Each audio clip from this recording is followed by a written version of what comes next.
দৰাচলতে যি ক'ব লাগে আমি ভাগৱতৰ মাজেৰে কৈ যাওঁ, বিশেষভাৱে আৰু ক'বলৈ নাই। কিন্তু তথাপিও মই বিশেষভাৱে কৃতজ্ঞতা জনাইছোঁ অঞ্চলবাসী ৰাইজক যে ইমান সুন্দৰকৈ ভাগৱতৰ এটি অনুষ্ঠানৰ আয়োজন কৰাৰ কাৰণে। বিশেষকৈ আমাৰ নৰেন্দ্ৰ দত্ত বাপুৰ পৰিয়ালটি, তেওঁলোকৰ পুত্ৰ মানসজ্যোতি, বোধ কৰোঁ ক'বলৈ গ'লে শিৱসাগৰৰ পোনপ্ৰথম চিনাকি হোৱা ল'ৰা, মানে আন্তৰিকভাৱে সেই দিন ধৰি মানসৰ লগত ভাতৃৰ নিচিনা সম্পৰ্ক, দাদা বুলি মাতে। সত্ৰাধিকাৰ হোৱাৰ পিছতো আজিও মানসৰ দাদা হিচাপে মই আছোঁ। গতিকে সেই সম্পৰ্কে বহুত দিনৰ পৰা কৈ আছিলে যে অনুষ্ঠান এভাগ কৰিব লাগে, আৰু আজি সেই সুদিন আহি সমবেত হৈছে। আৰু এই দিনত আজি আপোনালোক সকলোকে লগ পাম।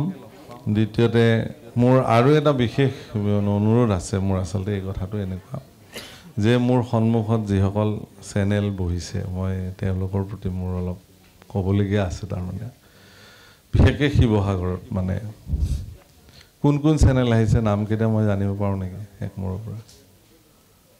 আপোনাৰ আপোনাৰ ইন্দ্ৰধনু, আপোনাৰ উত্তম, আশাৰ হেৰিটো নেকি? নহয়, আগতে পাইছিল। আৰু কিষণজীৱ মিক্স বুলি আছে আপোনাৰ? Assamese cultural canvas.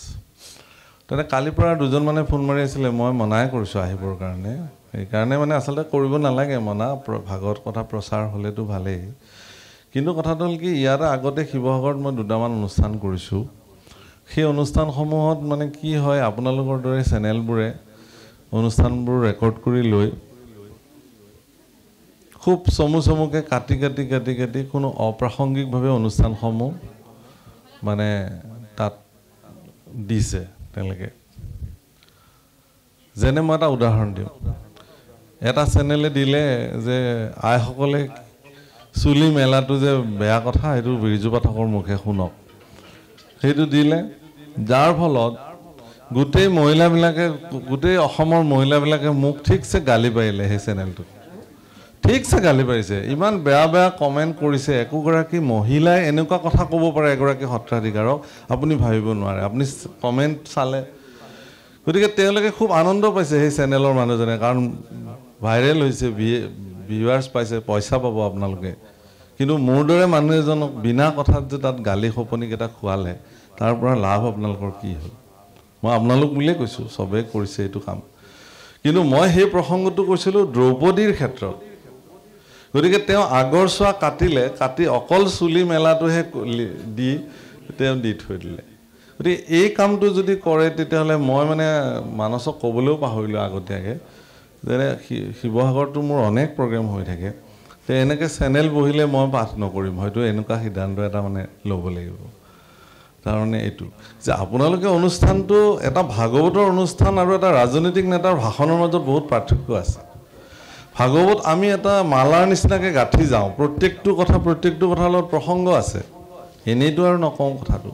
গতিকে গোটেই অনুষ্ঠানটো ধৰক 2 ঘণ্টাৰ অনুষ্ঠান হৈছে, আপোনালোকে কিবা কথা দুটা পাৰ্ট কৰি 45 মিনিট আপোনালোকে দিব পাৰে, দুটা পাৰ্ট কৰি।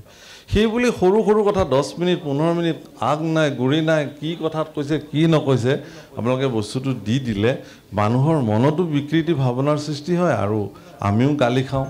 আমাকনো গালি খুৱাবলৈ আপোনালোকে কিয় ভাল পায়? কথাটো ক'লোঁ, এইটো হৈ আছে দেই, মই একদম বাস্তৱ কথাটো কৈছোঁ, এইটো হৈছে কাৰণে কৈছোঁ। কৰি আছে এইটো কাম, আপোনালোকৰ যথেষ্ট ভিউৱাৰ্ছ। মোৰ য'ত আপোনালোকে আচৰিত পাব, আপোনালোকৰ চেনেলৰ বহুত, নিজেও গম পায় আপোনালোকে, বহুত ভিউৱাৰ্ছ। আমাৰ বহুত ভাগৱতী আছে, চেনেল মাতি আনে, আহিবচোন মোৰ ভাগৱত প্ৰচাৰ কৰিব। মই আকৌ নামাতো, মোৰ প্ৰচাৰটো নালাগে। আৰু 2 নম্বৰ কথাটো হৈছে কি, যে আজি কালুগাঁৱৰ গায়ন গাঁৱত ইয়াত ভাগৱত পাঠ হৈছে। গতিকে কিছু কথা হয়তো এই গাঁৱৰ প্ৰাসংগিকতাক লৈ হয়তো মই ক'ম। সেই কথাটো এইটো অনুষ্ঠানৰ কাৰণেহে, বেলেগৰ কাৰণে নহয়।